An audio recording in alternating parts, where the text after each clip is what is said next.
My name's David Walker. I've played 2 dysfunctional patriarchs. I've played a priest, a friar, and a dodgy archdeacon. And I've played the lead in 2 shows which I enjoyed immensely. The Gatekeeper and The Gathered Leaves. I'd done bits and bobs of theatre throughout my adult life, largely in French with the students I was teaching at the time, some with local amateur theatre groups in Glasgow among other places. When I came to Sheffield, I realised that I couldn't do the job I was being paid for, do it properly, and do amateur theatre the way I would like to do it. So I more or less dropped out of theatre for a good 12 or so years. And then when retirement beckoned, I decided to go back to my first love, if you like, and came back to SUDS.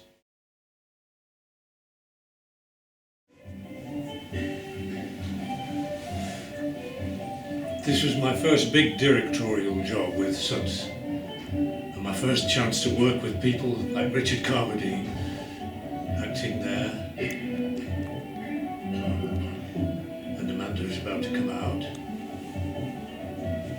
And also the set, Sue Payne. That's the first time I'd worked with Sue Payne, who came up with this wonderful idea of stone flooring, which you can see looks beautiful.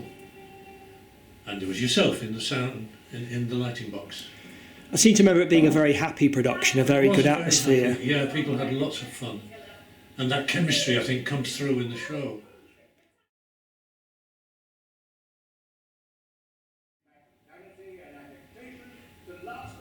Because Richard brings class to anything he does because he's such a good actor. Yes, he has such stage presence and a voice that's marvellous.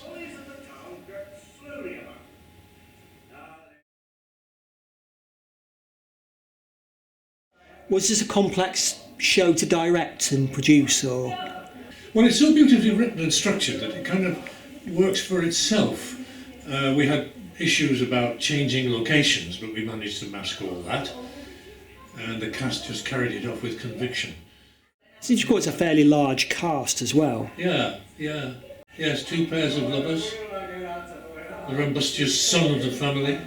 Remember the sound design was a pleasure for this as well to do. It was a very enjoyable sound design to do. Yes, I remember we were working, weren't we, on the noises, the sounds for a night-time scene. And you were working with samples that you'd found of various birds calling and crying. And I remember when Tim came in for one of his entrances, and suddenly there was an awful cry, sounded like a Tyrannosaurus Rex or something in the dark, and he stopped and froze. But eventually you hit on a wonderful, wonderful cry of an owl. It came at just the right moment, and it worked perfectly. Not a harpy screech that terrified the actors. Yeah. I seem to remember us having too much bird song at one point as well. Well, exactly. It was a bit heavy, the bank of sounds that you'd found. And so eventually, as is often the case, paring down the point of what you started from produces this perfect final product.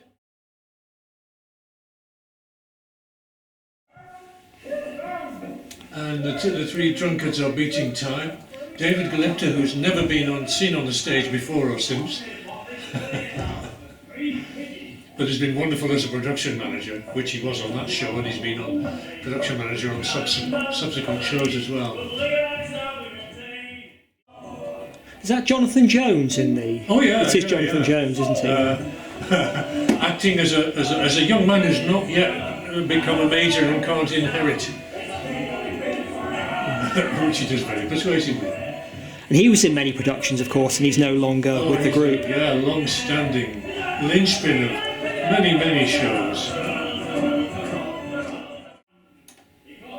I think it's worth remarking that these drunks sitting around a table and doing a really good job of acting were also absolutely crucial when it came to bringing the set in, assembling it, and then dismantling it and taking it away. That's one of the things about amateur theatre, that the people you see acting on stage are very often doing other things as well to bring this thing onto the stage. And that's a good example, I think, of all the people who were doing other things as well as acting.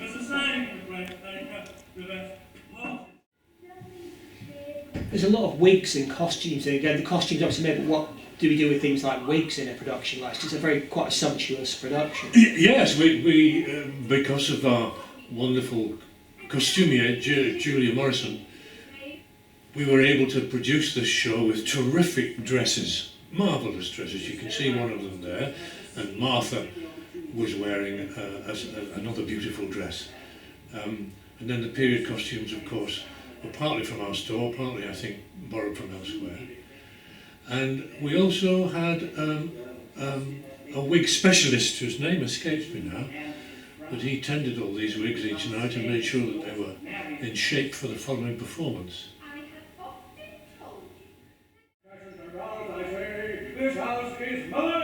These two are both in the current production, which is in preparation now, of The Crime of Lord Arthur Savile. Interesting to think. It's your house, fella. It's my house. This is my house. Mine, where I choose to stay. Why do we forbid me to leave this house, sir? And the gist of this is that Matt's character believes he's in a hotel, but he's actually in a house that's owned by the man whose daughter he's hoping to woo. He's taking great offence at the way Matt's behaving in his home.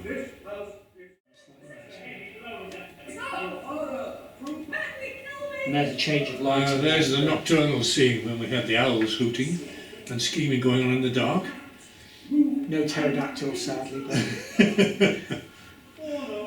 He's just a cow. we'll go to the final battle. Here we are, the final reconciliation, the classic end of a comic play. Everybody who wants to get married will get married.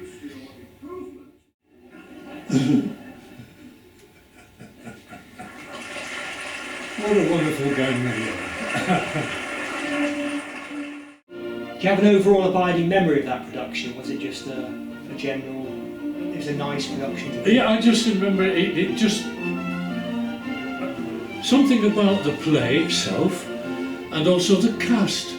It all gelled perfectly. The chemistry was wonderful between everyone, and the set was terrific, and the special effects just enhanced the whole thing. I have a very, very happy memory of that.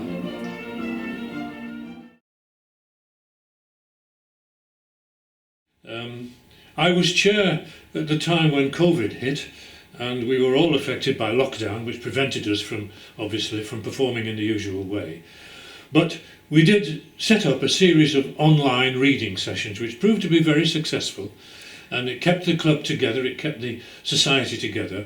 In fact, we extended the participation in the sense that some people who'd moved away and become unable to participate in SUDS in the usual way were able to join us online via Google Meet. And we had lots and lots of extracts from plays, from productions we'd done before, experiments with texts that we wouldn't otherwise have been able to tackle, and so on. And then eventually, of course, COVID came to an end, and as chair, I also was directing the first production after the lockdown, which was a wonderful event, though the circumstances were not entirely favourable. But going to pot showed, in fact, that we had not gone to pot at all, and we were still performing at full throttle.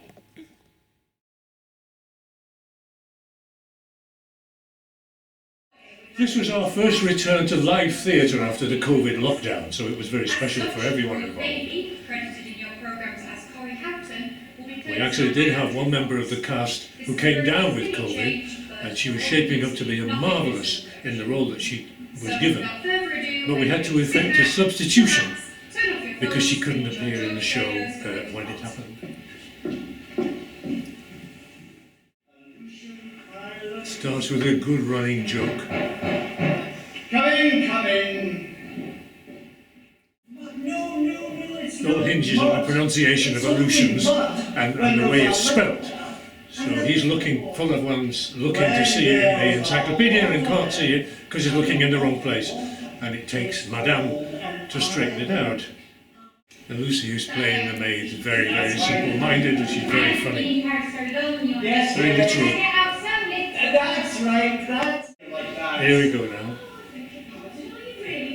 the female lead, one star of the show, and the bucket's the other star of the Why show. must I always It's a come play late? that's about objects running riot around people. Yeah, they had to search high and low to find the key objects in this play. It took us a while to find that shiny bucket, In the first place. which was Julia's special prop. And similarly, we had several attempts, didn't we, to make chamber pots that we could afford to break and then remake. Outside the door. And in the end, we had to settle for actual ones, which we faked the breaking of in the wings. But the handles were 3D printed, The weren't handles they? were, and the pieces that came from the broken one worked very well, yeah. Yeah. Out of failure came something that worked. Exactly.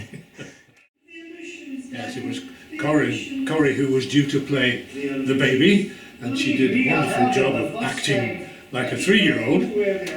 But she got COVID, so she couldn't perform, and as a result, we had to substitute for Corrie an individual called Andrew Fox, who turned out to be a stuffed toy, one of Lucy's favourites, and was a touch of genius and a stroke of luck and a marvellous addition to the production, Shame on you! because Julia managed to turn this puppet into a live character in very interesting ways. What do you remember about the effect that the tail end of COVID had on this production? Because I seem to remember it being, we had a much smaller cast. Well, it was a small cast, of course, and we also had to, how can I say, we had to police a little bit. Everybody had to make sure that they were clear of the virus, and that's why, in the end, Corrie wasn't able to make it, because she came down with it. The rest of us managed to keep clear of it. I seem to remember us, for example, the green room was out of bounds, wasn't it, for at the time? There was no kind of congregating Exactly. in small rooms. No, after the pub, for example, for the show, yeah. I did my best. And of course, the audience was a bit, Didn't want to talk about how can I say, was a bit wary of coming out in great numbers anyway. So it was a learning experience, not just for the group, for us, but for our audience, whether it was time to come out and feel comfortable going in large numbers into a theatre. I seem to remember the atmosphere being very different, if you remember that as well, to the previous ones. It was a smaller audience than we've been accustomed to. nothing. But it was Absolutely nothing. the text was marvellous, and the production was very fine, and the actors, of course, were To your brilliant. heart's content. Monsieur Follavoine has given a demonstration that's not worked, but he's not going to give up, and so he tries to get the government minister to have a shot at it. And there's our 3D printed handle, isn't it, I think, in there? That's right.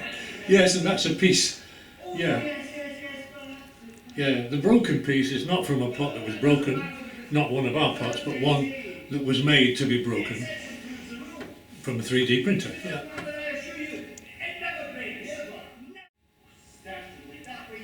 Malcolm plays a pompous old man very well, doesn't he, He actually? does indeed, yeah. yes, he does indeed. And this is Fado at his most pantomimic best. So, here's the man from the ministry trying to break an unbreakable pot.